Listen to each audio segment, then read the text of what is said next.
एक बार की बात है। एक मूर्ति बनाने वाला आदमी जिसने अभी अभी मूर्ति बनाना सीखा था, वह अकेले एक जंगल से जा रहा था। जंगल में उसे एक बड़ा सा पत्थर दिखता है। वह आदमी उस पत्थर को देखकर यह सोचता है कि क्यों ना मैं इस पत्थर से भगवान की एक खूबसूरत मूर्ति बना दूं। उस आदमी ने अभी अभी मूर्ति बनाना सीखा था, तो वो बहुत उत्सुक था मूर्ति बनाने के लिए। इसलिए उसे जो भी अच्छा सा और बड़ा सा पत्थर दिखता, उसे मूर्ति बनाने के बारे में सोचता। उस आदमी ने अपने बैग से छैनी हथौड़ी निकाली और उस पत्थर के पास मूर्ति बनाने के लिए बैठ गया।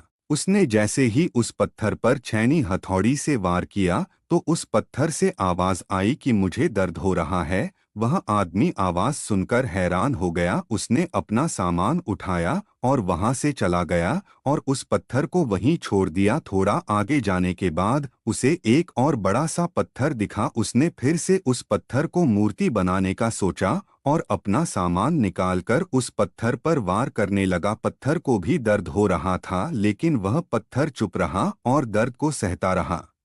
थोड़ी देर के बाद उस मूर्ति बनाने वाले ने उस पत्थर से खूबसूरत मूर्ति बना दी। मूर्ति बनाने के बाद उसे वहीं छोड़कर आगे चला गया, तो उसे पता चला कि उस गांव में एक नया मंदिर बना है जहां पर भगवान की मूर्ति की जरूरत है। तो उस मूर्ति बनाने वाले ने उस गांव के लोगों से कहा कि मैंने अभी अभी जंगल में भगवान की एक खूबसूरत मूर्ति बनाई है। तुम कुछ लोग मिलकर जंगल में जाओ और उस मूर्ति को इस मंदिर में स्थापित कर दो। गांव के लोग जंगल में जाकर मूर्ति ले आए और उसे मंदिर में स्थापित कर दिया। मूर्ति रखने के बाद गांव के एक आदमी ने कहा कि मूर्ति का इंतजाम तो हो गया, लेकिन अब नारियल फोड़ने के लिए एक बड़े से पत्थर की जरूरत है। तभी उस मूर्ति बनाने वाले ने कहा कि तुम जंगल में जहां से यह मूर्ति लाए हो, उसी रास्ते से थोड़ा आगे जाओगे तो तुम्हें वहां पर एक बड़ा सा पत्थर भी मिल जाएगा। गांव के लोगों ने उस पत्थर को भी लाकर मंदिर में नारियल फोड़ने के लिए रख दिया।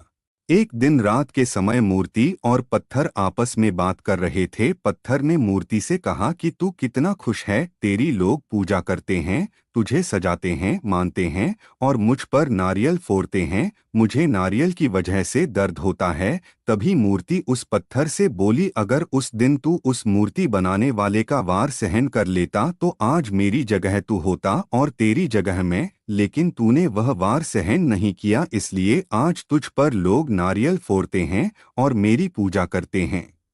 दोस्तों, किसी ने क्या खूब कहा है कि जिंदगी जीना आसान नहीं होता, बिना संघर्ष के कोई महान नहीं होता। जब तक ना पड़े हथौड़ी की चोट तो पत्थर भी भगवान नहीं होता। इसलिए जब भी आपको लगे कि आपकी जिंदगी में बहुत ज्यादा दर्द है, तकलीफ है, परेशानी है, तो समझ जाइए कि इन्हीं दर्द और तकलीफ से आप में बदलाव होगा और आपको अपनी पहचान मिलेगी।